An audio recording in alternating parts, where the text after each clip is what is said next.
Changing rose அப்படின்னு சொல்லக்கூடிய இந்த பூ பாருங்க எவ்வளோ அழகாக இருக்குது அப்படின்னு. மொக்குக்களும் எவ்வளோ வச்சுருக்குன்னு பாருங்கள். இவ்வளோ பெரிய பூவாக பூக்குங்க. பார்க்குறதுக்கே ரொம்ப அழகாக இருக்கும். மதியத்துக்கு மேலே கொஞ்சம் கொஞ்சமாக பிங்க் கலர் ஆகி ஈவினிங் நல்லாவே பிங்க் கலரில் ஆயிரும். பார்க்குறதுக்கே ரொம்ப அழகாக இருக்குங்க. இதனுடைய இலைகள் பருத்தி பூ இலைகள் மாதிரி இருக்கும்.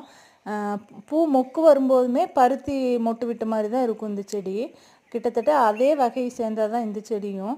நல்ல சௌகரியமாக வளர்ந்துச்சுன்னா ஒரு குறுமரம் அளவுக்கு நல்லாவே வளர்ந்து பல வருஷங்கள் இருக்கக்கூடியதுங்க இந்த செடி. செடி நல்லா ரொம்ப வருஷம் விட்டுட்டோன்னா மரமாக அளவுக்கும் கூட வளர்ந்துடும். அந்த அளவுக்கு பெருசாயிரும். எப்பயுமே பூத்துக்கிட்டு இருக்குங்க. இதுக்குன்னு சீசனோ அப்படியெல்லாம் எதுவுமே கிடையாது. 80s 90s கிட்ஸ் எல்லாம் நாங்கள் தலையில் வச்சுக்குவோம். இப்போல்லாம் இந்த பூவை பார்க்குறதே ரொம்ப அரிதாக இருக்குது. இப்போ பாருங்கள், நல்ல டெம்பரேச்சர் அமைஞ்சு இந்த செடி எவ்வளோ பெருசாக வளர்ந்துருக்குதுன்னு மரம் அளவுக்கு. பார்த்தோன்னா வீடியோ எடுத்தாச்சுங்க உங்களுக்காக காமிக்கிறதுக்கு.